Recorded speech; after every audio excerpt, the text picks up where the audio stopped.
আজকের সংক্ষিপ্ত জুমার খুতবার বিষয়বস্তু থাকছে হেদায়াত কোথায় তালাশ করব।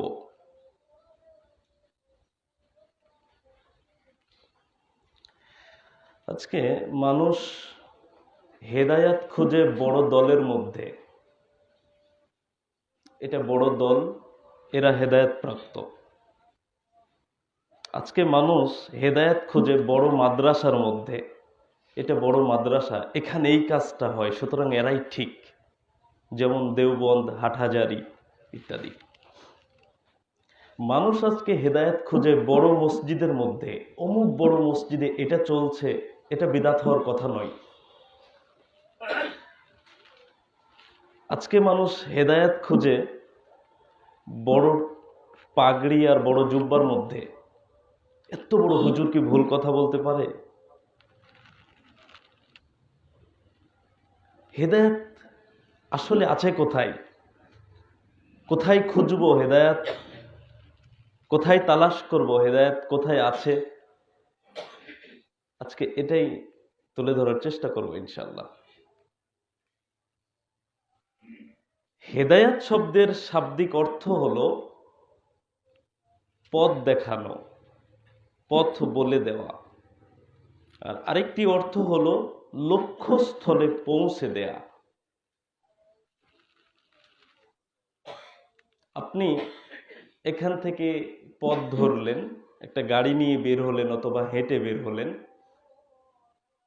আপনার কিন্তু একটা উদ্দেশ্য আছে যে এই রাস্তার শেষে আপনি কোথায় যেতে চাচ্ছেন। হতে পারে সেটা নতুন হাট, হতে পারে রূপপুর, হতে পারে অন্য কোথাও। টার্গেট আছে, কিন্তু রাস্তার শেষে কোথায় আপনি যাচ্ছেন। আপনি কিন্তু একটা জায়গায় পৌঁছানোর জন্যই পথে উঠলেন। আরেকটি হলো পথ দেখানো, পথ বলে দেয়া। চার মাথার মোড়ে আপনি দাঁড়িয়ে আছেন, একজন লোক এসে আপনাকে জিজ্ঞেস করছে, ভাই অমুক দিক কোন দিক, অমুক রাস্তাটা কোন দিকে। আপনি তখন বললেন ডানে বামে অথবা পিছনে বা সামনে। এটা হলো পথ দেখানো, পথ বলে দেওয়া। পথ বলে দেওয়া, পথ দেখানোর কাজ সবাই করতে পারে স্বাভাবিক অবস্থায়, কিন্তু পৌঁছে দেওয়ার ক্ষমতা রাখে না সবাই। পথ বলে দেওয়ার কাজটা সহজ, পৌঁছে দেওয়ার কাজটা সহজ নয়। পথিককে যেমন পথ বলে দেয় অন্য কোনো মানুষ, পৃথিবীতে নবী রাসূল আলাইহিমুস সালামগণ তারাও মানুষকে পথ বলে দেন, জান্নাতের পথ, জাহান্নাম থেকে বাঁচার পথ। তারা পথ বলে দেওয়ার দায়িত্বে আছে। আর নবী রাসূলগণের অনুপস্থিতিতে আলেমগণ সেই দায়িত্ব পালন করেন। এই জন্য আল্লাহ সুবহানাহু ওয়া তাআলা সূরা শুরার 52 নম্বর আয়াতে বলেছেন, ওয়া ইন্নাকা লা তাহদি ইলা সিরাতিম মুস্তাকিম। নিশ্চয় আপনি সরল সঠিক পথ প্রদর্শন করেন। কে? মুহাম্মদ সাল্লাল্লাহু আলাইহি সাল্লাম। হেদায়াত শব্দটি যখন মুহাম্মদ সাল্লাল্লাহু আলাইহি সাল্লামের ক্ষেত্রে ব্যবহৃত হচ্ছে, তখন সেটা পথ দেখানো অর্থে ব্যবহৃত হবে। তিনি পথ দেখান। হেদায়াতের এই পথের শেষ ঠিকানা হলো জান্নাত। জান্নাতে পৌঁছানোর দায়িত্ব আল্লাহ কাউকে দেননি, ওটা নিজ দায়িত্বে রেখে দিয়েছেন। জান্নাতে পৌঁছানোর দায়িত্ব আল্লাহর, কিন্তু পথ দেখানোর দায়িত্ব নবী রাসূল আলাইহিস সালাম গণ। আল্লাহ সুবহানাহু ওয়া তাআলা দয়া না করলে জান্নাতে পৌঁছার ক্ষমতা কারো নেই।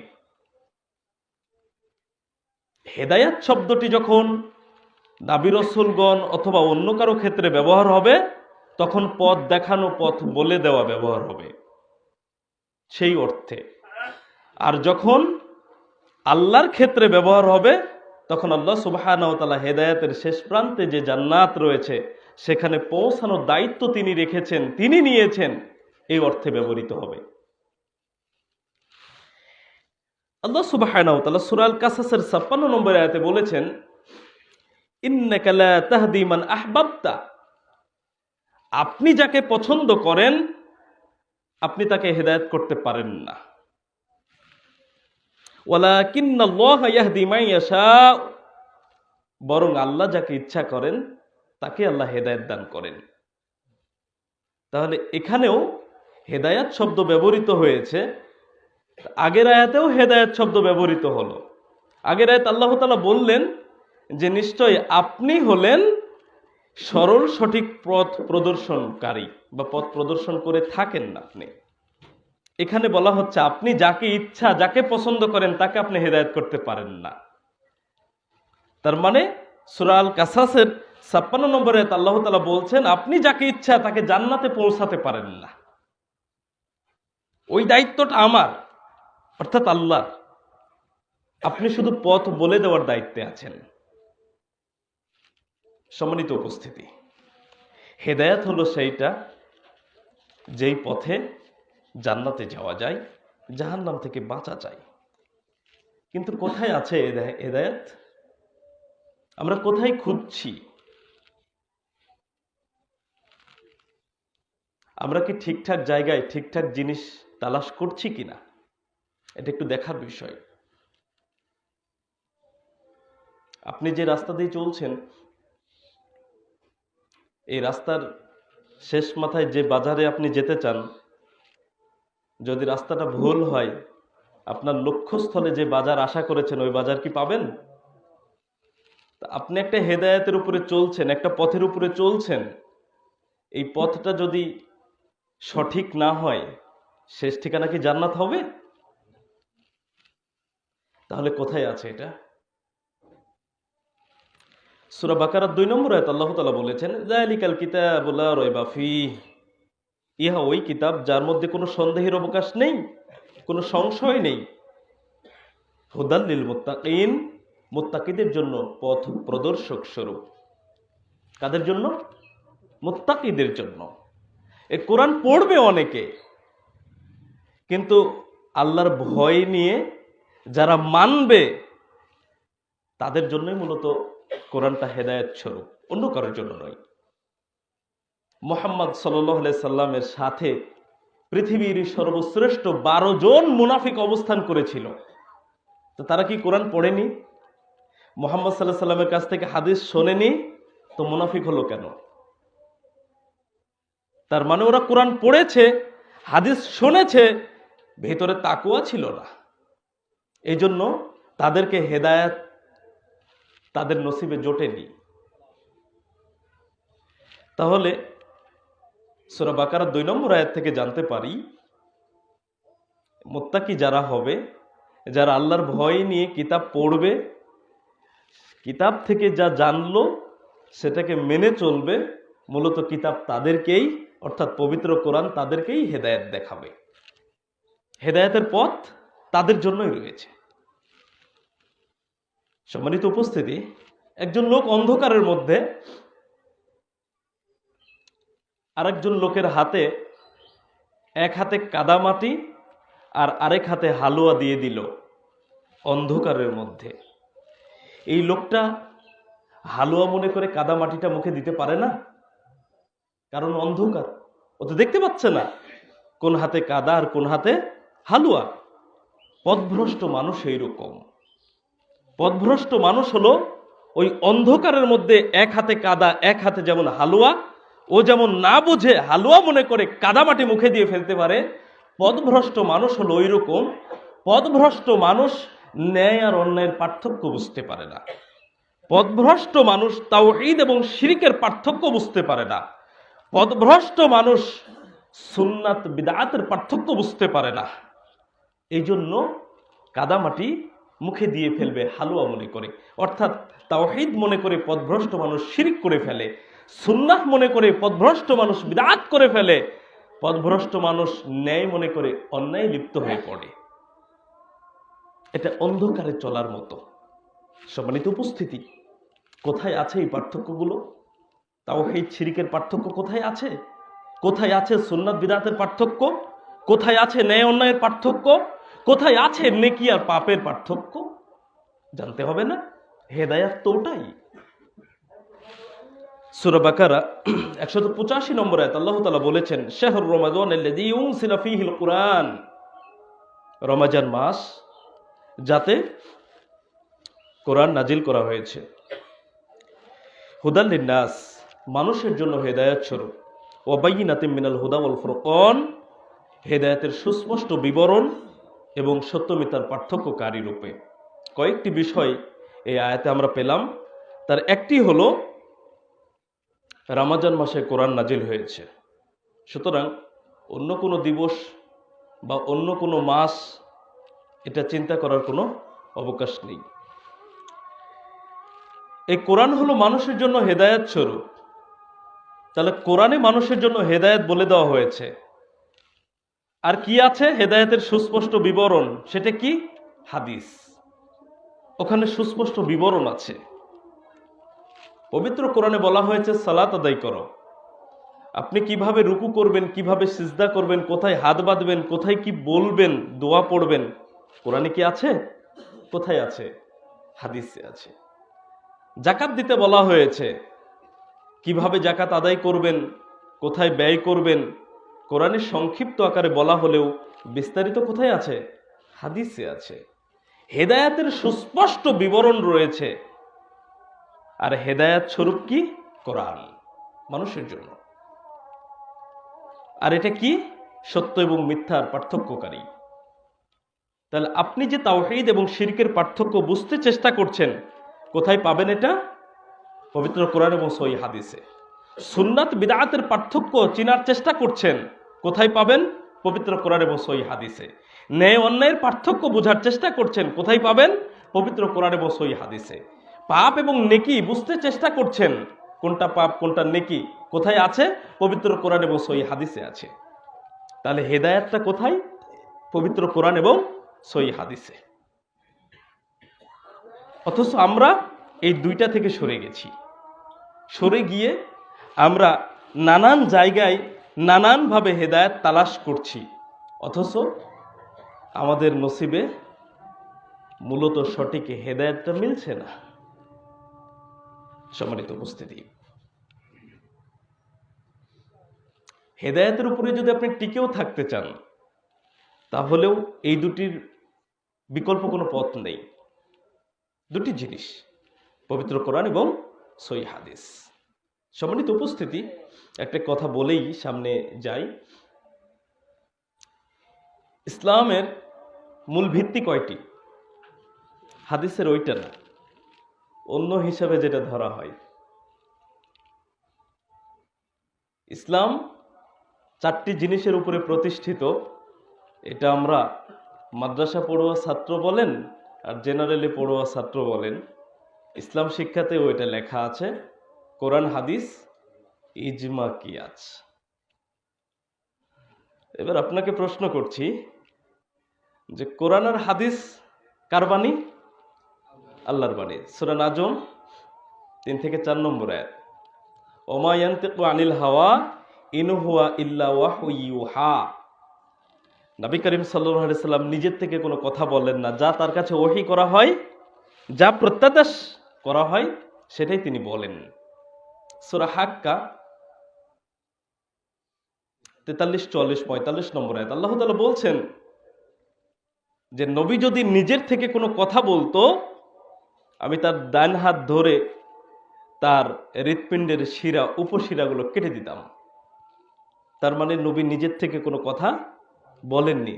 তাহলে হাদিস কার বাণী হলো? হাদিস আল্লাহর বাণী। তাহলে কোরআন এবং হাদিস আল্লাহর বাণী। ইজমা কি জিনিস? একটা বিষয়ের উপরে আলেম ওলামাদের ঐক্যমত। আর কিয়াস কি জিনিস?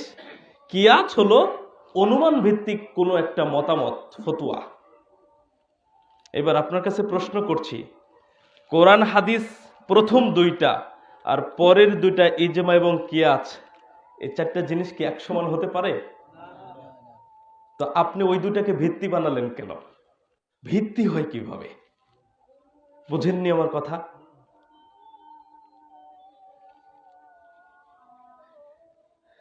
আপনি একটা পেঁপের গাছ লাগিয়েছেন, তো এই পেঁপের গাছটা যখন আপনি লাগিয়েছেন, বাতাসে যেন ভেঙে না যায় তাই ওই লাগানোর সাথে সাথে একটা খুঁটি দিয়েছেন, দেন না?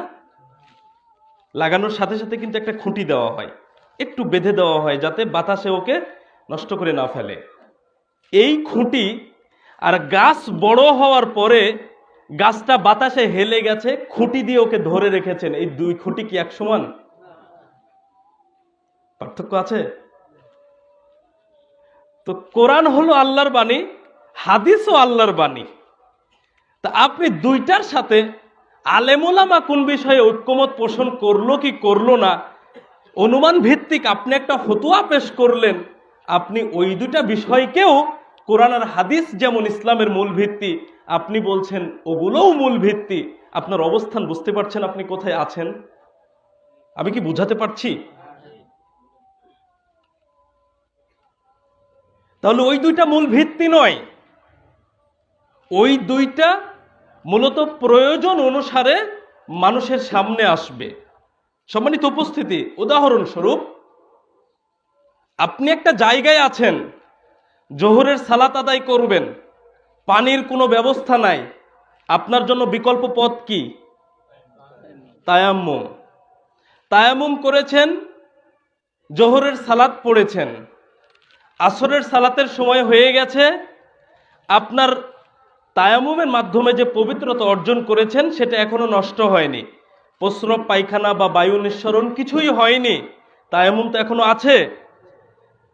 আসরের সালাতে যখন আদায় করবেন তার আগে আপনি পানি পেয়ে গেছেন, তায়াম্মুম দিয়ে কি এখন আসরের সালাত হবে? কি করতে হবে? কি বুঝলেন? পানি নাই, বিকল্প পথ তায়াম্মুম হলো। তায়াম্মুম আমার টিকছে না যখন আমি পানি পেয়ে যাচ্ছি। কোরআন আর হাদিস যতক্ষণ সামনে আছে ততক্ষণ আলেমদের ঐক্যমতের চিন্তা আমাদের নাই। আলেমরা একটা বিষয়ে ঐক্যমত পোষণ করেছে, হাদিস জানার একটা বিষয়ে ঘাটতি আছে, হাদিসটা যখন পেয়ে যাব তখন ঐক্যমতটা বাতিল। যদি ঐক্যমত আর হাদিসটা বিপরীত হয়ে যায়, ঐক্যমত বাতিল। তাহলে ওটা কি ইসলামের ভিত্তি হলো? ভিত্তি যদি হয় বাতিল হবে কেন? অনুমান ভিত্তিক আপনাকে একটা মাসলা পেশ করা হলো, এখন যিনি মাসলাটা পেশ করেছেন তার মনে করেন একটা হাদিস জানার ঘাটতি ছিল, মাসলা পেশ করতে গিয়ে অনুমান ভিত্তিক সে মাসলা দিয়েছে। একটা সময় দেখা গেল যে ওই অনুমান ভিত্তিক মাসালার সপক্ষে সঠিক আয়াত এবং হাদিস পাওয়া গেছে, ওই কিয়াস ভিত্তিক মাসলা কি আর চলবে? বোঝাতে পেরেছি? তাহলে ওই দুইটা কিভাবে ইসলামের ভিত্তি হলো? ইসলামের ভিত্তি কি? দুটা জিনিস, পবিত্র কোরআন এবং সহিহ হাদিস। আপনি সারা জীবন ভর যদি আলেমদের ঐক্যমত নিয়ে পড়ে থাকেন আর কোরআন এবং হাদিস থেকে যদি আপনি দূরে থাকেন তাহলে হেদায়েত থেকে সরে গেছেন। রাসূল সাল্লাল্লাহু আলাইহি ওয়াসাল্লাম বলছেন, মিশকাত 186 নম্বর হাদিস, তারাকতু ফীকুম আমরাইনি লান তাযিল্লু মা তামাসসাকতুম বিহিমা, আমি তোমাদের মাঝে দুটি জিনিস ছেড়ে যাচ্ছি, যতদিন তোমরা এই দুটি জিনিসকে আঁকড়ে ধরে থাকবে ততদিন তোমরা পথভ্রষ্ট হবে না। সে দুটি জিনিস কি? কিতাব আল্লাহি ও সুন্নাত রাসূলিহি, আল্লাহর কিতাব আর তার রাসূলের সুন্নাত তথা হাদিস। কয়টা জিনিস আসলো? কি? আল্লাহর কিতাব পবিত্র কোরআন, তার রাসূলের সুন্নাহ তথা হাদিস। এখন আমরা হাদিস না বলে সহিহ হাদিস বলি। কেন বলি? ভেজাল ঢুকে গেছে এই জন্য। আমি দুটি কথা ভেঙে দিয়ে যাব এখানে। এক, আমাদের মাঝে কিছু ভাইয়েরা আছে প্রশ্ন করেন যে মুহাম্মদ সাল্লাল্লাহু আলাইহি সাল্লামের বিদায়ের পরে অনেক পরে হাদিস সংকলন হলো, হাদিস মানার বাধ্যবাধকতা এত কেন? হাদিস তো ভেজাল ঢুকে গেছে। অনেকে সন্দেহ পোষণ করে যে বুখারীর হাদিসেও নাকি ভেজাল আছে। আল্লাহ হেদায়েত দিক তাদের। চিন্তা করতে পারেন। আমি আপনাদেরকে এই ক্ষেত্রে যেটা বোঝাতে চাচ্ছি একটু ভালোভাবে মনোযোগ দিন। সাহাবায়ে কেরামের আল্লাহ সুবহানাহু ওয়া তাআলা তাদেরকে এত প্রখর স্মৃতিশক্তি দিয়েছিলেন, মুহাম্মদ সাল্লাল্লাহু আলাইহি সাল্লামের মুখ থেকে তারা যা শুনতেন মুখস্থ হয়ে যেত। একজনের কাছ থেকে আরেকজনের কাছে গিয়ে হুবহু ওইভাবে কপি করে শোনার এই মেধা আল্লাহ তাদেরকে দিয়েছিলেন। ইমাম বুখারী রাহিমাহুল্লাহ আলাইহি 6 লক্ষ হাদিসের হাফেজ ছিলেন। কই এখন আর ইমাম বুখারীর মতো মানুষ বের হয় না কেন বলেন তো? ইমাম আহমদ ইবনে হাম্বল 10 লক্ষ হাদিসের হাফেজ ছিলেন, এখন আর আমরা পাই না কেন বলেন তো? সাহাবায়ে কেরামদের মধ্যে কতটা স্মৃতিশক্তি প্রখর ছিল আপনি চিন্তা করতে পারেন? একটা হাদিস কার কাছ থেকে কে শুনেছে, এই সিলসিলা ধারাবাহিকতা রক্ষা করে কোন কথা শুনেছে, একটা শব্দ যদি এদিক ওদিক হয় হাদিসের মধ্যে সেটা উল্লেখ করা আছে যে আমার সন্দেহ হচ্ছে অমুক রাবি এই শব্দ ব্যবহার করেছিলেন অথবা ওই শব্দটা ব্যবহার করেছিলেন। আফসা আফসা স্মৃতিশক্তি কত প্রখর! এখানে আপনি আমার 10 মিনিট কথা শুনে 10 জন লোক 10 জায়গায় গিয়ে বললে দেখবেন 10 রকম হয়ে গেছে। তো সাহাবায়ে কেরামদের সময় তাদের কোরআনের আয়াতগুলো শুনে মুখস্থ হয়ে যেত, হাদিস শুনে মুখস্থ হয়ে যেত, একে অপরকে তারা মুখস্থ বিদ্যা শোনাতো। তো তাদের সময় তো লিপিবদ্ধ করার প্রয়োজন হয়নি। হাফেজরা যখন মারা যাচ্ছে, হাদিসের হাফেজরা যখন পৃথিবী থেকে বিদায় নিচ্ছেন, তখন প্রয়োজনীয়তা দেখা দিয়েছে পরবর্তী প্রজন্মের জন্য এটাকে সংকলন করা জরুরি, তাছাড়া এটা সম্ভব হবে না। আপনার আমার জন্য, এই দুর্বল স্মৃতিশক্তিওয়ালা মানুষের জন্য হাদিস সংকলন করা হয়েছে। তাদের সময়ে তাদের স্মৃতিশক্তি প্রখর ছিল, সংকলনের প্রয়োজন পড়েনি বিধায় তাদের সময় সংকলন হয়নি। সুতরাং আপনি অজুহাত পেশ করবেন হাদিস অনেক পরে সংকলন হয়েছে, সুতরাং এটা মানার বাধ্যবাধকতার কোনো প্রয়োজন নেই। জি না। আল্লাহ তাআলা বলছেন সূরা নিসা ৮০ নম্বর আয়াত, মাই ইউতি রাসূলা ফাকাদ আতা আল্লাহ, যে ব্যক্তি রাসূলের আনুগত্য করলো সে তো আল্লাহরই আনুগত্য করলো। রাসূলের আনুগত্য যদি আপনি হাদিস না মানেন কিভাবে আনুগত্য হবে? সম্মানিত উপস্থিতি, তাহলে এই দুটি জিনিসের কাছে আসতে হবে। হেদায়েত আছে কোথায়? এই দুটি জিনিসের মধ্যে, পবিত্র কোরআন এবং সহিহ হাদিস। এই হাদিসের মধ্যে নানান ভাবে বিভিন্ন সময়ে স্বার্থান্বেষী কিছু মহল কিছু বিষয় ঢুকিয়ে দিয়েছে, দিয়ে হাদিসগুলোকে জাল করে নিজের স্বার্থে কাজে লাগিয়েছে। আপনাকে প্রশ্ন করছি, গোলাম আহমদ কাদিয়ানীর নাম আপনারা জানেন, একজন ভণ্ড নবী, তাই না? তো গোলাম আহমদ কাদিয়ানী কি হাদিস জানতো না? ও কি কোরআন পড়তো না? কি মনে করেন আপনারা? অবশ্যই ও কোরআন পড়তো এবং হাদিস জানতো। ও যদি এই দুটো বিষয় নাই জানতো, নাই পড়তো, নবী বলে দাবি করে মানুষের সামনে টিকতে পারতো না। এমন কিছু আয়াতের অপব্যাখ্যা, এমন কিছু হাদিসের সাথে শব্দযোগ করেছে যাতে মানুষ তাকে নবী বলে গ্রহণ করে। যেমন ওই হাদিসটা রাসূল সাল্লাল্লাহু আলাইহি সাল্লাম বলছেন যে ইমারত স্বরূপ হলেন রাসূলগণের, নবীগণের ধারাবাহিকতা। একটা ইটের জায়গা ফাঁকা ছিল, সেটাই হইলাম আমি, খতামুন নবী, সর্বশেষ নবী, নবীদের সমাপ্তি। তো বিল্ডিং তো পরিপূর্ণ হয়ে গেছে, আমার পরে আর কোনো নবী আসবেন না। কি করা হলো?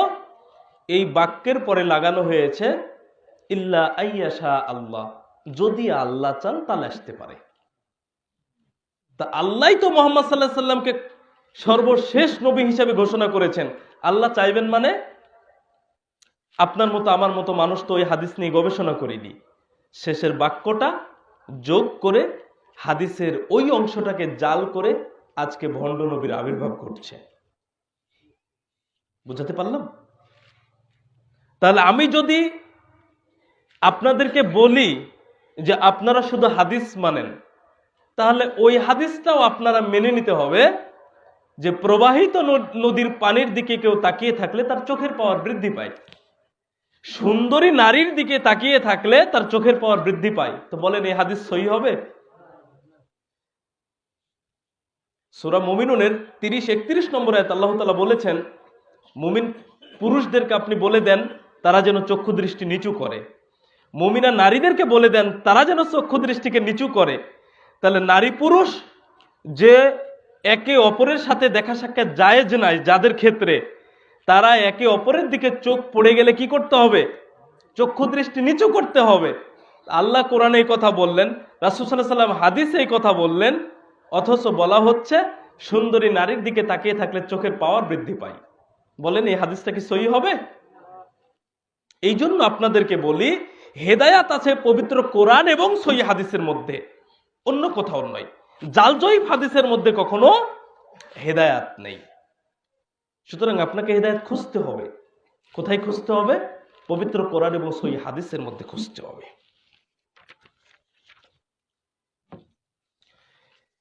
এই পবিত্র কোরআন এবং সহি হাদিস থেকে আপনাকে আমাকে সরানোর জন্য কত রকম ষড়যন্ত্র করা হয়েছে চিন্তা করতে পারবেন না।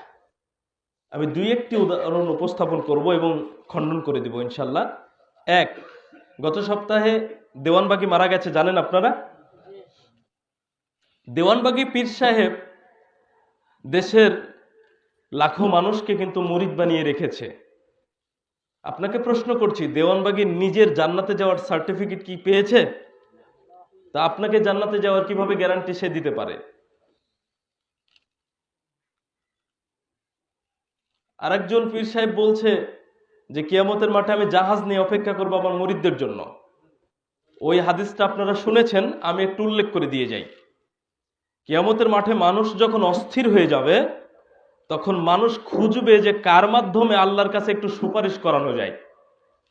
তো মানুষ যাবে আদম আলাইহিস সালামের কাছে, বুখারীর হাদিস। আদম আলাইহিস সালামের কাছে গিয়ে আমরা মানুষরা বলবো যে আপনি একটু আল্লাহর নিকটে সুপারিশ করেন, বিচার কাজটা যদি একটু তাড়াতাড়ি হয়। আদম আলাইহিস সালাম বলবেন, আমি তো আল্লাহর একটা হুকুম লঙ্ঘন করেছিলাম, আমি জানি না আমার পাপ ক্ষমা হয়েছে কিনা, আমার সামর্থ্য নেই যে আমি আল্লাহর নিকটে সুপারিশ করব। আদম আলাইহিস সালাম কে বলেন তো? আদি পিতা, আমাদের সবার পিতা, এবং তিনি নাবী। চিন্তা করেন, বাপ পারে না, বেটা জাহাজ নিয়ে অপেক্ষা করবে। আল্লাহ যাকে নিজে হাতে তৈরি করলেন, তিনি সাহস পাচ্ছেন না আল্লাহর সামনে কথা বলবেন, আর উনি জাহাজ নিয়ে অপেক্ষা করছেন আমার মতো আপনার মতো লোকদের জন্য। নিজের গ্যারান্টি আছে? আচ্ছা, একটা গেল, তো হাদিস অনেক লম্বা। আমরা ঘুরবো দাউদ আলাইহিস সালামের কাছে, মুসা আলাইহিস সালামের কাছে, ঈসা আলাইহিস সালামের কাছে। আমরা ঘুরবো এইভাবে অনেক কয়জন নবী রাসূলের নিকটে। সবাই নিজেদের অপারগতা প্রকাশ করবে, আমার পক্ষে সম্ভব নয়। যেমন মুসা আলাইহিস সালাম কি করেছিলেন? মুসা আলাইহিস সালামের দোষটা জানেন আপনারা? ওই যে এক থাপ্পড়ে একটা লোক মারা গেল না, এটাই অপরাধ ছিল, অনাকাঙ্ক্ষিত ঘটনা। ইচ্ছা করে কিন্তু মারে নাই, মেরে ফেলার জন্য মারে নাই, মরে গেছে, কি করবে? কিন্তু নিজে তো দোষী সাব্যস্ত হয়ে গেছে, আল্লাহর নিকটে পারবেন না সুপারিশ করতে। তা আল্লাহ সুবহানাহু ওয়া তাআলার মনোনীত বান্দা যারা পৃথিবীতে, সে সকল নবী রাসূল আলাইহিমুস সালামগণ অপারগতা প্রকাশ করছেন কিয়ামতের মাঠে। পীর সাহেব কি করে আপনাদের মুরিদ বানায় জান্নাতে নিয়ে যাওয়ার জন্য? চিন্তা করেছেন কখনো? একটু সচেতন হন, একটু সচেতন হন। নিজের গ্যারান্টি নাই, অন্যের গ্যারান্টি কি করে দিতে পারে? দেওয়ানবাগীর 4 ছেলে, কথাগুলো সমসাময়িক তাই তুলছি, সমস্যা তো আছে। এক ছেলে বলছে যে আমার আব্বা তো সাক্ষাৎ করতে গেছে আল্লাহর সাথে, যদি কেউ মনে করে যে আমার বাবা মরে গেছে তাহলে তার ঈমান চলে গেছে, নাউজুবিল্লাহ। চিন্তা করতে পারেন কত কঠিন কথা বলেছে। কিন্তু আমার মতো আপনার মতো কিছু বোকা মানুষ আছে, ওই কথাটাকে বিশ্বাস করব। মানুষ তো সস্তা খোঁজে, সস্তা। ইবাদত না করেই জান্নাতে যাওয়ার টার্গেট আছে।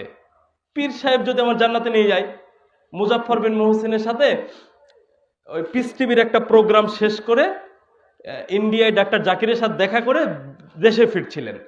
তো পাশে একটা লোক ছিল, তো এই লোকটা দীর্ঘ সময় ট্রেনে তার সাথে বসে আছেন, একক তো সালাত পড়লেন না। তো শেষে গিয়ে মুজাফফর ভাইয়ের সাথে কথা হচ্ছে এইরকম যে সে একটা পীরের মুরিদ, বাবা এটা কাটায় নিবে, ও সালাত পড়া লাগবে না, ওর বাবা এটা কাটায় নিবে। আপনি চিন্তা করেন তো, এই কাজটা যদি কারো দ্বারা কারো হতো, মুহাম্মদ সাল্লাল্লাহু আলাইহি সাল্লামের চাইতে উম্মতকে আর কে বেশি ভালোবাসতো? আপনার সন্তান ফজরের সালাতের সময় ঘুমায়, আপনি ফজরে ডাকেন না, আর মুহাম্মদ সাল্লাল্লাহু আলাইহি সাল্লাম আপনার আমার জাহান্নাম থেকে মুক্তির জন্য বিচারের কাঠগড়ায় পর্যন্ত তিনি শাফায়াত করবেন। কে বেশি দরদি হলো? আপনি মা, আপনি কিন্তু সন্তানের ভালো বুঝেননি। ভালো যদি বুঝতেন তাহলে ফজরে তুলতেন, কিন্তু মুহাম্মদ সাল্লাল্লাহু আলাইহি সাল্লাম বিচারে কাঠগড়ায় শাফায়াত করার জন্য সিজদায় পড়ে যাচ্ছেন। উম্মতকে তিনি কত ভালোবাসতেন! ওই ভালোবাসা আর এই ভালোবাসা কি এক সমান? গ্যারান্টি দেয় কিভাবে? কথাটা কেন তুললাম, এবার প্রসঙ্গে আসি। দেওয়ানবাগী পীর সাহেব গত বছর একটা বক্তৃতায় বলেছিল, কোরআনের প্রাণ নাই, কোরআন মানুষের উপকার করতে পারে না, সুতরাং তোমরা কোরআন পড়ো না। এই কথা বলার কারণ কি? আমি ইতিপূর্বে আয়াত এবং হাদিস পেশ করেছি। আল্লাহ তাআলা বারবার বলছেন হেদায়েত কোথায় আছে? কোরআনে। দেওয়ানবাগী কি বলছে? কোরআনটাই পড়ো না। কোরআন যদি কোনো মানুষ পড়ে তো পীর সাহেবদের কেরামতি তো ধরা খেয়ে যাবে, ব্যবসা চলবে কি দিয়ে? ও তো লাল বাতি জ্বলবে। তা আগে কোরআন থেকে সরাও। খেতে বসার সময় আউযুবিল্লাহ বলতে হয়। আপনি খেতে বসেছেন, কি বলতে হয়? বিসমিল্লাহ। তো খাওয়ার চেয়ে সহজ কাজ না কঠিন কাজ কোরআন পড়া? সহজ কাজ। আল্লাহ কোরআনকে সহজ করে নাজিল করেছেন। সূরা আল কমার 17 নম্বর আয়াত। তো কোরআন পড়ার সময় আউযুবিল্লাহ বলতে হয় কেন? আপনি যখন কোরআন পড়বেন শয়তান ওখানেও ওয়াসওয়াসা দিবে আপনার মধ্যে। এই জন্যই তো কোরআনের অপব্যাখ্যাগুলো বের হয়েছে।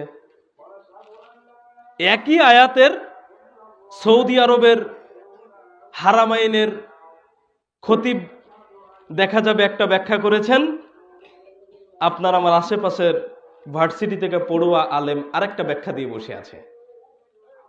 কেন?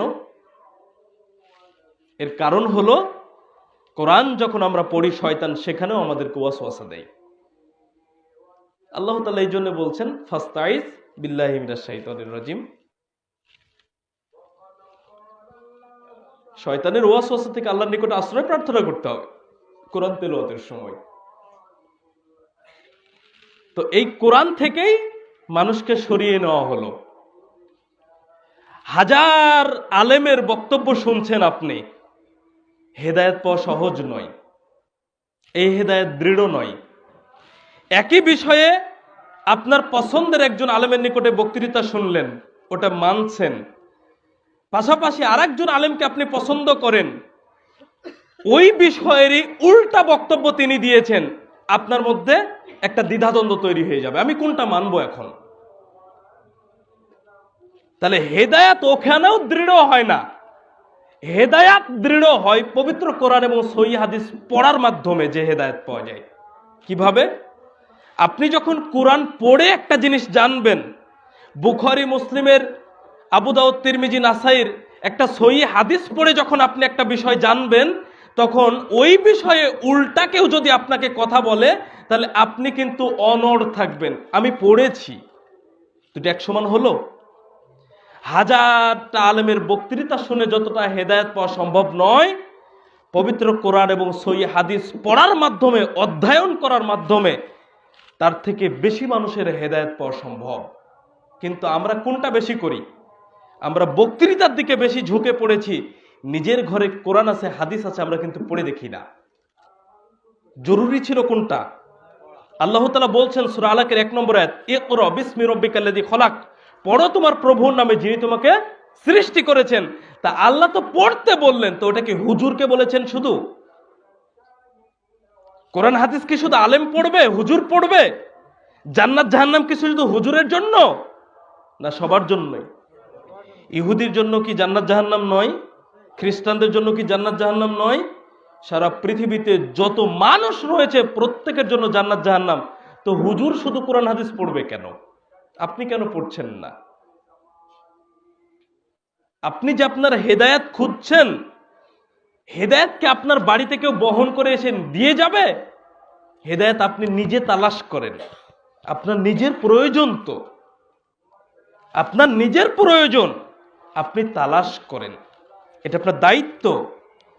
কোরআন থেকে সরানোর জন্য দেওয়ানবাগী মুরিদদের এইরূপ কথা বলে দিয়েছে, ওরা আর কোরআন পড়ে না, প্রয়োজন মনে করে না। বিভ্রান্ত, এই ধরনের বিভ্রান্ত আমাদের সমাজেও অনেক আছে। দেখবেন মসজিদে কোরআন আছে, কোরআনের উপরে ফাজাইল আমাল আছে। তো বলেন মূল্য কার বেশি, ফাজাইল আমাল না কোরআনের? এই জন্যে মুসল্লিরা কোরআন পড়ে না, ওটা নিচে আছে, উপরের ফাজাইল আমাল নিয়ে সবাই ব্যস্ত। অথচ মুহাদ্দিসরা বলছেন ফাজাইল আমালের অর্ধেকের বেশি জাল হাদিস রয়েছে। ওইটা পড়ছেন, নিচে কোরআন আছে ওটাকেও পড়ে না, ওটাকে নিচে রেখে ফাজাইল আমাল উপরে রেখে দিয়েছে। আশ্চর্য ব্যাপার। এর পরের বিভ্রান্তি দেখেন, আরো মারাত্মক।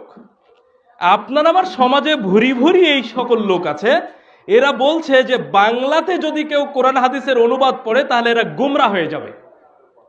আপনার কাছে প্রশ্ন করছি ভাই, কোরআন হাদিস যদি বাংলায় অনুবাদ পড়ে যদি মানুষ গুমরাই হয়, কোরআন হাদিস বাংলায় অনুবাদ হলো কেন? প্রথম প্রশ্ন, কোরআন হাদিস বাংলায় কেন অনুবাদ হলো? দ্বিতীয় প্রশ্ন হলো, যারা এই ধরনের কথা বলছে তারা কি সব আরবি পড়েই বুঝে যায়? ওরা কি আরবি পড়েই সব বুঝতে পারে এখানে কি বলা হলো? ওদের হুজুররা মুনতাখাব হাদিস, ফাজাইল আমাল কোন ভাষায় পড়ে? শুধু আপনাকে সরানোর জন্য ওরা বলেছে যে এরা বাংলায় বুখারি পড়ে এরা গুমরা হয়ে গেছে। তার মানে আপনি যাতে ওটা ছেড়ে দেন সেই কৌশল করা হয়েছে। কি করবেন এখন? পড়বেন না ছেড়ে দিবেন? অনুবাদ সহ কোরআন পড়বেন, অনুবাদ সহ হাদিস পড়বেন। হাদিসের এবারও পড়তে যদি না পারেন, বাংলা পড়েন।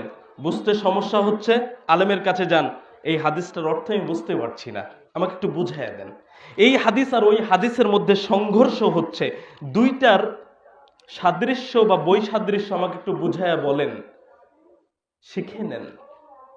আপনারা হেদায়েত আপনি খোঁজে নেন, কেউ দিতে আসবে না। সম্মানিত উপস্থিতি, আজকে আমরা এইভাবে কোরআন এবং হাদিস ঘরে থাকতেও পথ ভুলে অন্য পথে চলছি।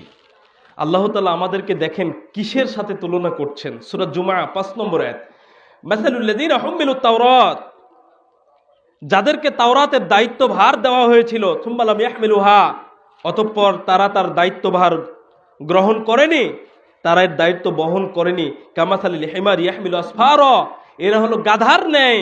গাধা কি করে? অনেক পুস্তকাদির বোঝা বহন করে। আপনি গাধার পিঠে লবণ তুলে দিয়েছেন, গাধা বুঝবে পিঠে লবণ আছে, লবণ কি করতে হয় বুঝবে?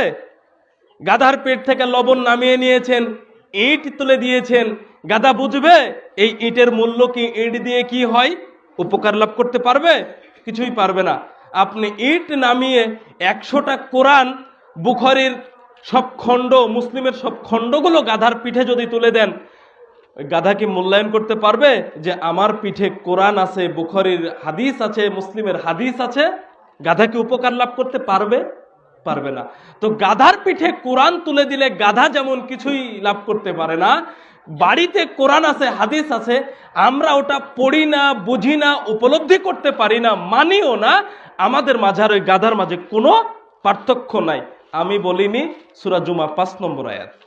সম্মানিত উপস্থিতি, আজকে কোরআন দিয়ে আমরা শুধু তাবিজ বানাই, মানে কোরআন পড়ে জেনে বুঝে আমল করার চাইতে তাবিজকে বেশি গুরুত্ব দিয়েছি। হেদায়েত কি করে পাবো বলেন? হেদায়েত কি করে আশা করব? আজকে ট্রেনে আসছিলাম, আমার ট্রেন 2 ঘন্টা লেট। তো একটা লোক মোবাইলে কথা বলছে, বলছে যে তুমি নেই বলে আজকে আমাদের কপাল পুড়েছে। বলেন তো এই কথাটা কি হলো? যারা পড়াশোনা করেন তারা ধরতে পারলেন, যারা করেন না তারা বুঝেননি। ছোট্ট একটা কথা কি হয়ে গেল? শিরক হয়ে গেল, কথার মধ্যে শিরক হয়ে গেল। তো কোরআন হাদিস নাই ওই লোকটার বাড়িতে, পড়বে কে? বুঝবেন কোত্থেকে? সম্মানিত উপস্থিতি, কোরআন কি তাবিজ বানানোর জন্য এসেছে? আপনি ডাক্তারের কাছে গেছেন, ডাক্তার একটা প্রেসক্রিপশন দিয়েছে, তো ঔষধও কিনেছেন, প্রেসক্রিপশনও আছে, মালা বানিয়ে গলায় ঝুলিয়ে রেখেছেন, রোগ ভালো হবে? তো কোরআন ঘরের মধ্যে আছে, এমনি এমনি হেদায়েত পেয়ে যাবেন না পড়ে? তবে বর্তমান সমাজে পুরুষের চেয়ে নারীরা বেশি কোরআন পড়ে। তবে নারীদের সমস্যা হলো রমজান মাস ছাড়া পড়ে না। এটা তো হলো না, ধারাবাহিকভাবে করেন। আল্লাহর নিকটে সবচেয়ে পছন্দনীয় আমল ওই আমল যে আমলটা নিয়মিত করা হয়। তাহলে একটু নিয়মিত করেন, প্রতিদিন পড়েন, একটা আয়াত পড়েন, অনুবাদ পড়েন, কোরআনটা পড়েন। আল্লাহ পড়তে বলেছেন, আমরা শুধু তাবিজ বানিয়ে গলায় ঝোলাচ্ছি। কোরআন তো তাবিজ বানানোর জন্য আসেনি।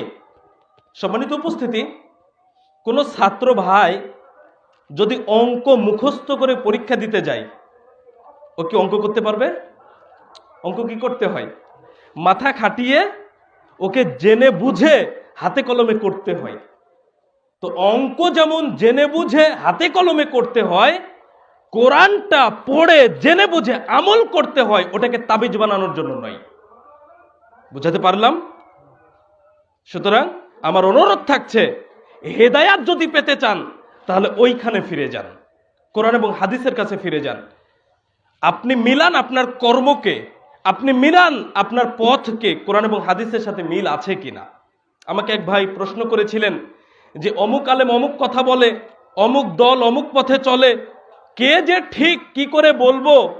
তা আমি জেনে নিলাম, প্রশ্নের উত্তর দেওয়ার সময় জেনে নিতে হয় তিনি কি করেন, বোঝানো সহজ হয়। তো জানলাম ছেলেটা ডিগ্রি পাস। তা আমি ছেলেটাকে প্রশ্ন করেছিলাম যে হি গোস টু স্কুল আর হি গো টু স্কুল কোনটা ঠিক? শিক্ষিত ভাইয়েরা খুব ভালো বুঝবেন এই উদাহরণটা। ছেলেটা বলছে যে হি গোস টু স্কুল ঠিক। তাই আমি বললাম, কেন ঠিক হলো? সবাই তো অত সাজিয়ে কথা বলতে পারে না, ও অত বুঝাতে পারলো না। তা আমি বুঝিয়ে দিলাম যে প্রেজেন্ট ইনডিফিনিট টেন্সের গঠন অনুসারে সাবজেক্ট যদি থার্ড পারসন সিঙ্গুলার নাম্বার হয় তাহলে ভার্বের সাথে এস বা ইয়ে যোগ হয়। তাই হিটা থার্ড পারসন সিঙ্গুলার নাম্বার, তাই গোয়ের সাথে ইয়ে যোগ হয়েছে, এই জন্য সেন্টেন্সটা ঠিক হয়েছে। তো হি গো টু স্কুল ভুল হলো কেন? তো গঠনের সাথে মিলেনি, এই জন্য ভুল হয়েছে। তা আমি প্রশ্ন করলাম, এই সেন্টেন্সে শুধু কি গো ভার্ব ভুল নাকি পুরো সেন্টেন্সটা ভুল? তখন ও বলছে পুরো সেন্টেন্সটাই ভুল। সম্মানিত উপস্থিতি, বুঝার চেষ্টা করবেন, ছোট্ট একটি কথা অনেক গুরুত্ব। প্রেজেন্ট ইনডিফিনিট টেন্সের একটা গঠনের সাথে না মিলার কারণে ছোট্ট একটি শব্দের সাথে এস বা ইয়ে যোগ হলো না, একটা সেন্টেন্স ভুল হয়ে গেল। আপনি ওই গঠনের সাথে না মিলেই এত বড় ভুল হচ্ছে। পবিত্র কোরআন এবং সহি হাদিসের সাথে আপনার চলাফেরা আমলের মিল হচ্ছে না। আপনি কিভাবে ভাবছেন আপনি হেদায়েত পেয়ে গেছেন? আপনি কিভাবে ভাবলেন? হেদায়েতটা মিলান।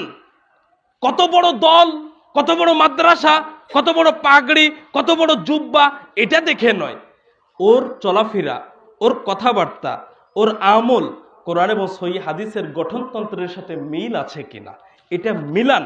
মিলালেই আপনি বুঝতে পারবেন এই লোকটা সঠিক পথের উপরে আছে। আমি ছোট্ট একটা কথা বলি, প্রসঙ্গত তাই বলছি। আশেপাশে কি আর কোনো মসজিদ নাই? তো রাশিয়ানের ভাইয়েরা আপনার মসজিদে কেন? রাশিয়ানের ভাইয়েরা এই মসজিদে সালাতে কেন? অন্য মসজিদে যেতে পারেন না কেন? জাননি বলেন তো? জাননি এই কারণেই, ওটা মধ্যপ্রাচ্য, ওখানে শিরিক বিদাত চলে না বললেই চলে। তো ওনারা দেশের মাটিতে এসে বুঝতে পারছেন না যে কোথায় শিরিক হচ্ছে আর কোথায় বিদাত হচ্ছে।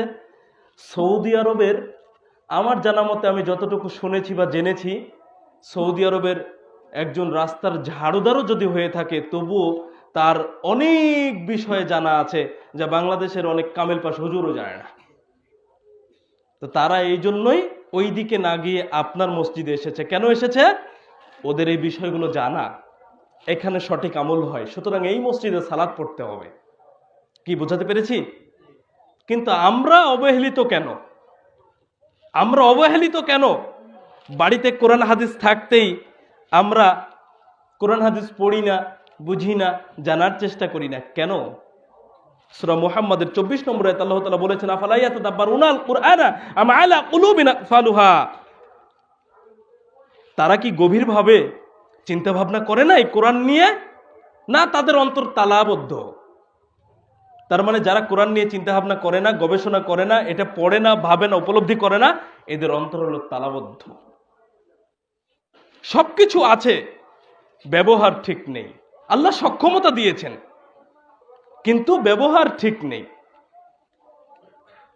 আল্লাহ সুবহানাহু ওয়া তাআলা এই জন্য আমাদেরকে দেখেন কিভাবে বলছেন, সূরা আল আরাফ 179 নম্বর আয়াত, লাকাদ যারানা লিজাহান্নামা কাসীরাম মিনাল জিন্নি ওয়াল ইনস।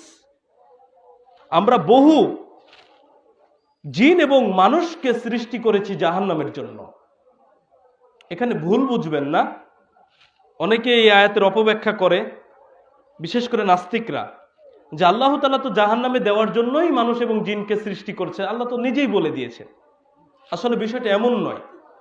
কিছু মানুষ আছে যে মানুষগুলো তাদের কর্মের কারণে জাহান্নামে যাবে, কিছু জিন আছে তাদের কর্মের কারণে তারা জাহান্নামে যাবে। তাদের বৈশিষ্ট্য কি আল্লাহ সেটা উল্লেখ করছেন। কি তার বৈশিষ্ট্য?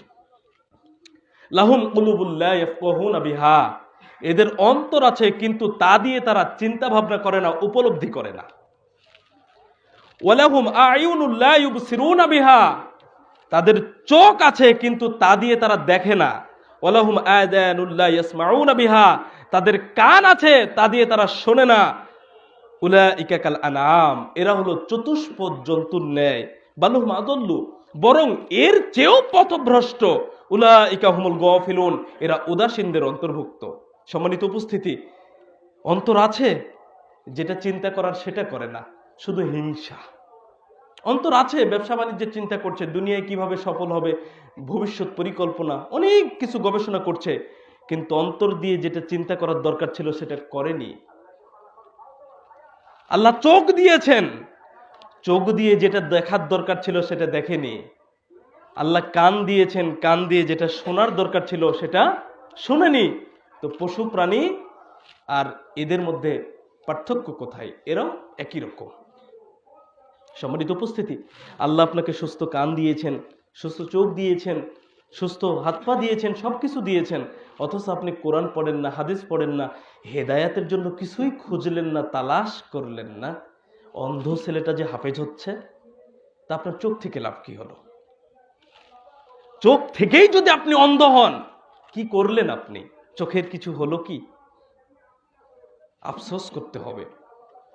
সূরা মুলকের 10 নম্বর আয়াত আল্লাহ তাআলা বলছেন, ওয়াকালু লাউ কুন্না নাসমাউ ওয়া নাআকিলু মা কুন্না ফি আসহাবিস সাঈর। জাহান্নামবাসীরা বলবে, হাই যদি আমরা শুনতাম অথবা উপলব্ধি করতাম তাহলে আজকে জাহান্নামবাসী হতাম না।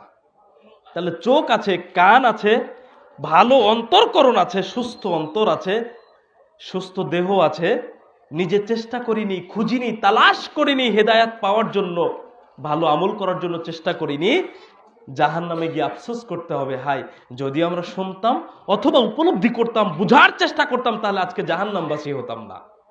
সেই দিন আফসোস করে কি কোনো লাভ হবে? তাহলে সেই দিন আফসোস করার দিনটা আসার আগেই সংশোধন হওয়া প্রয়োজন।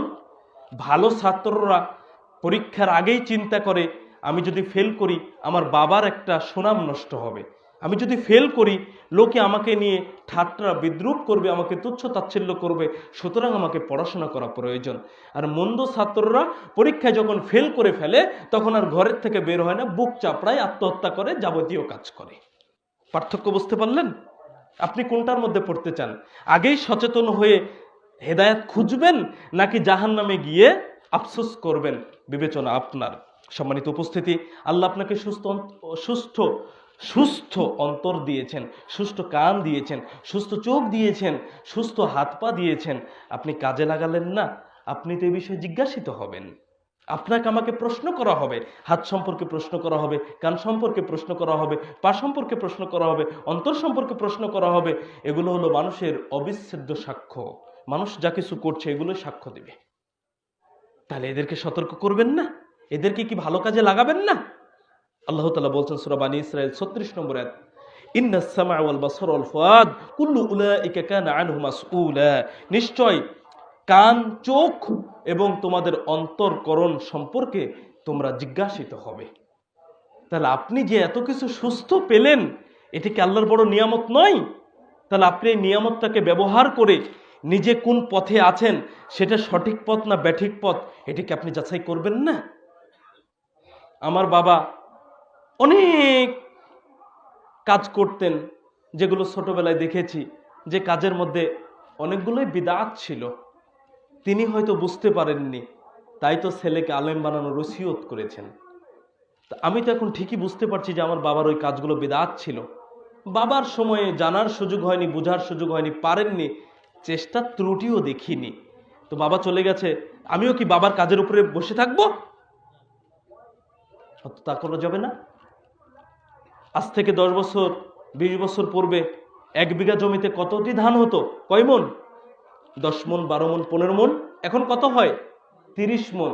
তো বাকিগুলো কি ফেলে দিবেন? আপনি কিন্তু ফেলে দিচ্ছেন না। বাপদাদারা অনেক কাজ করেছেন, যে কাজগুলো আমরা এখন আর করি না, মানিও না। কিন্তু ধর্মীয় ক্ষেত্রে এসে শুধু আমরা বলি বাপদাদার এই পথের উপরে ছিল, আমরাও এই পথের উপরেই থাকবো, যেটা আবু জেহেলদের বৈশিষ্ট্য ছিল।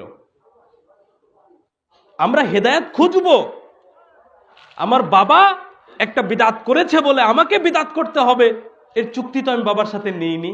বাবা কি আমার কবরে সুপারিশ করবে? তা তো করবে না। আমি কি বাবার কবরে গিয়ে সুপারিশ করতে পারছি? তা তো পারছি না। তাহলে আমাকে আমার পথটা বেছে নিতে হবে। সম্মানিত উপস্থিতি, আজকে পরিস্থিতি খুব জটিল। দেখেন, মুসলিমের ঘরে জন্মগ্রহণ করেছি, তাই আমরা মনে করি আমরা মনে হয় জান্নাতে চলে গেছি, আমরা হেদায়েত পেয়ে গেছি। ডাক্তারের ঘরের ছেলে ডাক্তার নাও হতে পারে, ইঞ্জিনিয়ারের ছেলে ইঞ্জিনিয়ার নাও হতে পারে, আলেমের ছেলে আলেম নাও হতে পারে। তো মুসলিম ঘরের সন্তান নাস্তিক হতেই পারে। নূহ আলাইহিস সালামের ছেলে কেনানের তো তাহলে নবী হওয়ার কথা ছিল। মুসলিমের ঘরে জন্মগ্রহণ করলেই যদি হেদায়েত পেয়ে যায়, মুসলিমের ঘরে জন্মগ্রহণ করলেই যদি জান্নাতের সার্টিফিকেট পাওয়া যায়, তাহলে নূহ আলাইহিস সালামের ছেলে কেনানের নবী হওয়ার কথা ছিল। নবী হয়েছে? হেদায়াত স্থানকাল পাত্র মানে না। হেদায়াত স্থানকাল পাত্র দিয়ে হয় না। নূহ আলাইহিস সালামের যুগে, নূহ আলাইহিস সালামের জীবনীতে, ইতিহাসে বলা হচ্ছে যে সর্বোচ্চ 80 জন মানুষ হেদায়েত পেয়েছিলেন। তো সর্বোচ্চ 80 জন মানুষ যদি হেদায়েত পেয়েও থাকে, তো নূহ আলাইহিস সালামের সময় কি মাত্র 80 জন মানুষ দুনিয়াতে ছিল? দুনিয়াতে কি মাত্র 80 জন মানুষ ছিল নূহ আলাইহিস সালামের সময়? ছিল না। হেদায়েত পেয়েছে কয়জন? মাত্র 80 জন। তাহলে সময় কাল কোনো বিষয় নয়, স্থানও বিষয় নয়। কাবা ঘরের নিকটে বাসা ছিল আবু জেহেলের, হেদায়েত কি পেয়েছে? পায়নি। কিন্তু কাবা ঘরের নিকটে থেকেও হেদায়েত পায়নি, জাহান্নামে চলে গেল। আর মদিনার মানুষরা মুহাম্মদ সাল্লাল্লাহু আলাইহি সাল্লামকে গ্রহণ করার জন্য, সাদরে রিসিভ করার জন্য তারা অধীর আগ্রহে বসেছিল। হেদায়েত পেয়ে মদিনার সেই আনসার সাহাবীরা জান্নাতে যাননি। তাহলে স্থানকাল পাত্র কোনো বিষয় নয়, হেদায়েতটা বিষয়। আপনি হেদায়েত খুঁজেন। মুসলিম ঘরে জন্মগ্রহণ করেছেন, হেদায়েত পেয়ে গেছেন, বিষয়টা এমন নয়। জি না, বিষয়টা এমন নয়। হেদায়েত একটা ব্যতিক্রম জিনিস, আপনাকে খুঁজতে হবে, এর জন্য পরিশ্রম করতে হবে, চেষ্টা করতে হবে। সম্মানিত উপস্থিতি, আজকে আমরা দুনিয়াবি অনেক বিষয়কে অনেক গুরুত্ব দিয়েছি, কিন্তু আমাদের যে পরকালীন জীবনের জন্য সবথেকে গুরুত্বপূর্ণ যে বিষয়টি হেদায়াত, এই বিষয়ে গুরুত্ব আমাদের কয়জনের আছে? এতক্ষণ যেটা বললাম আপনারা কি বুঝলেন? হেদায়াত কোথায় আছে? পবিত্র কোরআন এবং সহিহ হাদিসে। তাহলে হেদায়েত এর বাহিরে খুঁজতে যাওয়ার প্রয়োজন নেই, ওখানে খোঁজেন। যদি টিকতে টিকতে চান হেদায়েতের উপরে, ওখানে খোঁজেন। বহু মানুষ হেদায়েতের উপরে ছিল, পদভ্রষ্ট হয়ে গেছে।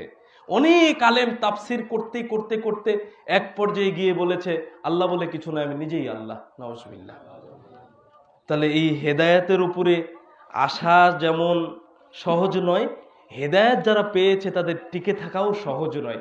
রাসূল সাল্লাল্লাহু আলাইহি ওয়াসাল্লাম বলছেন, এমন একটা সময় আসবে মানুষ সকাল করবে মুমিন হয়ে, বিকাল করবে কাফির হয়ে, সন্ধ্যা হবে কাফির হয়ে, সকাল হবে কাফির হয়ে, সন্ধ্যা আবার মুমিন হবে। কত পরিবর্তন হবে। দ্বীনের উপরে, হেদায়েতের উপরে টিকে থাকা কত কঠিন। এর জন্য কি করতে হবে? হেদায়েতের জন্য আল্লাহর নিকটে দোয়া করতে হবে। সর্বদা দোয়া করবেন আল্লাহর নিকটে, সব সময়। সূরা ফাতিহার ৫ নম্বর আয়াতে বলা হয়েছে ইহদিনাস সিরাতাল মুস্তাকিম, আমাদেরকে সরল সঠিক পথ প্রদর্শন করো। দুঃখজনক হলেও সত্য, বাংলাদেশে লাখো মুসল্লি সালাতের মধ্যে সূরা ফাতিহা পড়ে না।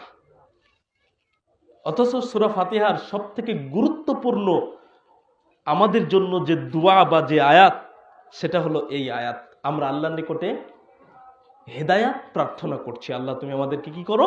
হেদায়াত দাও। তো সূরা ফাতিহা থেকে আগে আমাদেরকে দূরে সরানো হয়েছে যাতে আমরা হেদায়াত চাইতে না পারি। ছোট্ট একটি কথা বলে যাই, লা সলাতা ইল্লা বিফাতিহাতিল কিতাব, যে সালাতে সূরা ফাতিহা পড়া হয় না সে সালাত হয় না। এখন কোরআনের একটা আয়াত দিয়ে আপনাদেরকে অপব্যাখ্যা করা হয় যে কোরআন তেলাওয়াত করার সময় তোমরা ওটা কি করো? শোনো।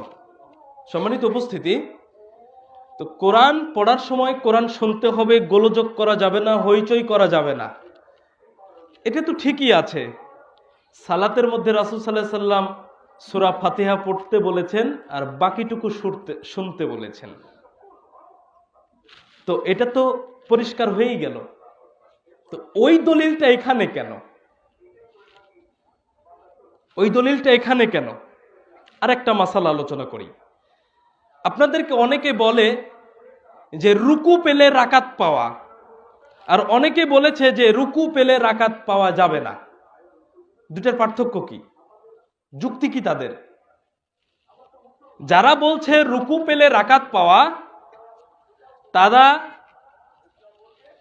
হাদিসের দলিল নিয়ে এসছেন। আর যারা বলছেন রুকু পেলে রাকাত হবে না, তারা এই দলিল নিয়ে আসছেন যে সূরা ফাতিহা ছাড়া সালাত হবে না। এবার পার্থক্য বুঝেন। একজন লোক সালাতে শুরু থেকেই আছে, ইমামের সাথে শুরু থেকেই আছে, কিন্তু সূরা ফাতিহা পড়লো না, এটা একটা বিষয়। আর আপনি এসেছেনই রুকুর সময়, সূরা ফাতিহা পড়ার টাইমই পাননি। দুইজন লোক কি এক সমান? বুঝাতে পেরেছি?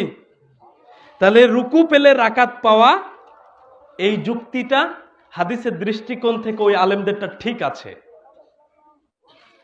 ওটাকে ভুল বলার কোনো জায়গা আপনার নেই। আর যদি আরো কনফার্ম হতে চান, আরো নিশ্চিত হতে চান, তাহলে কি করবেন? রাকাতটা পড়ে নেবেন। এই পক্ষেও মত আছে। বুঝাতে পারলাম? তাহলে সূরা ফাতিহা সালাতে পড়তেই হবে। আপনি রুকুর সময় আসছেন, সুযোগ পাননি, এতে আপনি দোষী সাব্যস্ত হবেন না ইনশাল্লাহ। কিন্তু আপনি সালাতে দাঁড়িয়ে আছেন ইমামের সাথে, সূরা ফাতিহা পড়ছেন না।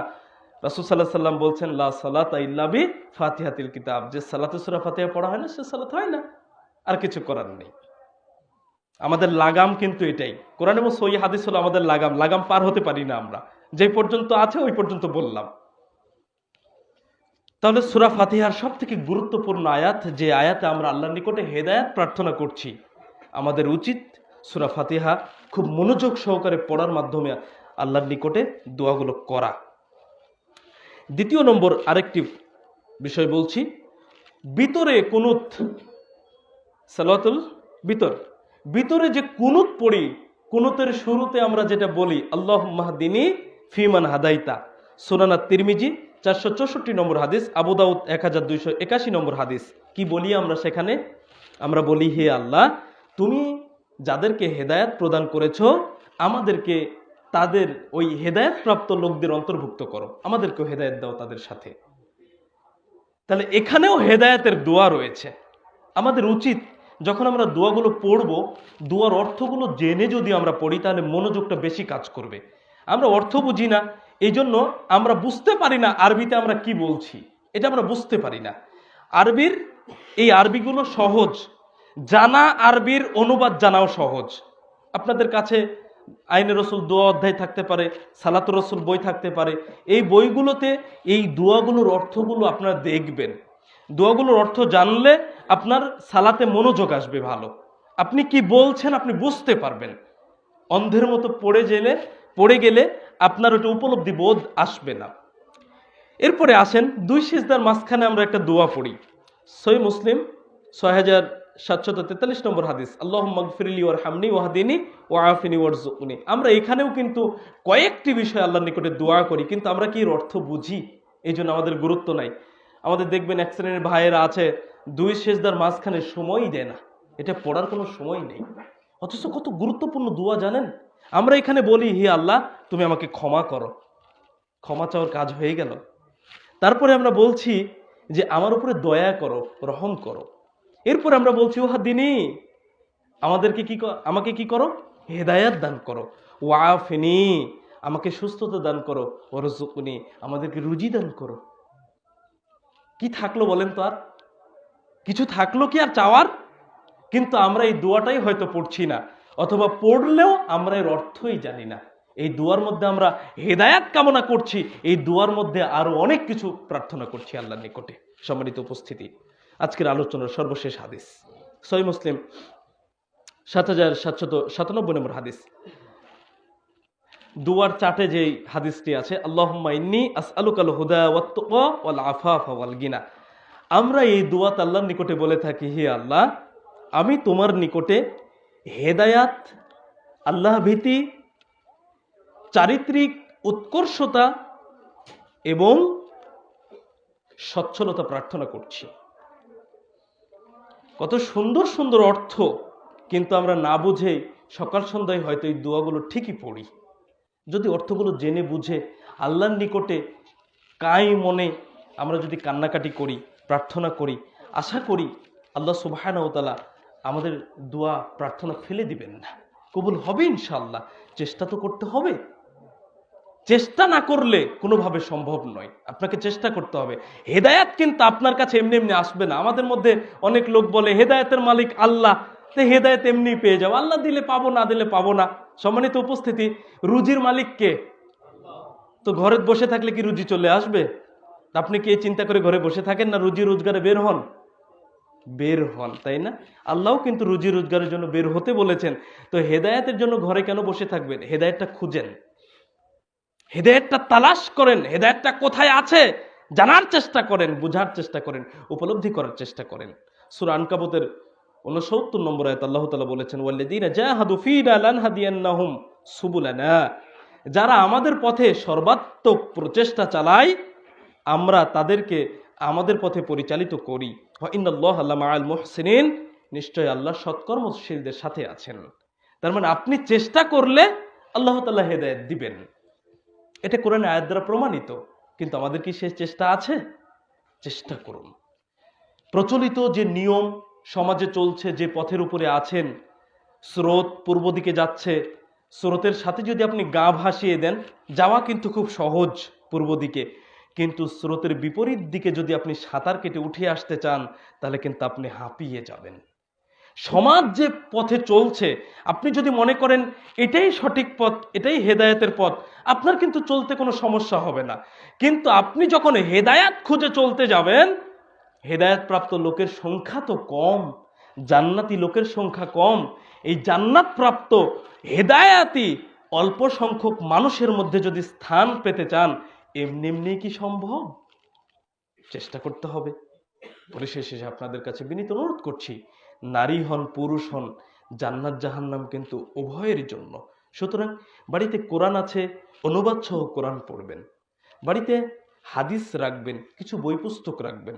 কে বড় ক্ষতিগ্রস্ত, কে বড় লাভবান, সালাত শিক্ষার জন্য সালাতুর রাসূল, আদর্শ পরিবার, আদর্শ নারী, আদর্শ পুরুষ, আরো অনেক ভালো ভালো পিস টিভির আলেমদের লিখিত বই পুস্তক আছে, সেগুলো আপনারা পড়ুন, হেদায়েত খুঁজুন, ভালো ভালো আলেমদের আলোচনা শুনুন। পথভ্রষ্ট আলেমের কথা শুনবেন না, যাদের কথায় আকীদায় ঝামেলা আছে তাদের বক্তব্য শুনবেন না। খুব সাবধান থাকবেন। কোরআন এবং হাদিস থেকে যারা দলিল সহ কথা বলছে, যারা আপনার কল্যাণ চায়, আপনার ভালোর জন্য কথা বলছে, তাদের কথাগুলো শুনবেন, তাদের কথাগুলো যাচাই করে মেনে নেবেন। আল্লাহ সুবহানাহু ওয়া তাআলা আমাদের প্রত্যেককে হেদায়েত দান করুন এবং হেদায়েতের উপরে প্রতিষ্ঠিত থেকেই মৃত্যুবরণ করার তৌফিক দান করুন। আল্লাহুম্মা আমিন। আকুলু কওলি হাযা আস্তাগফিরুল্লাহ লি ওয়া লাকুম ওয়া লিসাইরিল মুসলিমিন।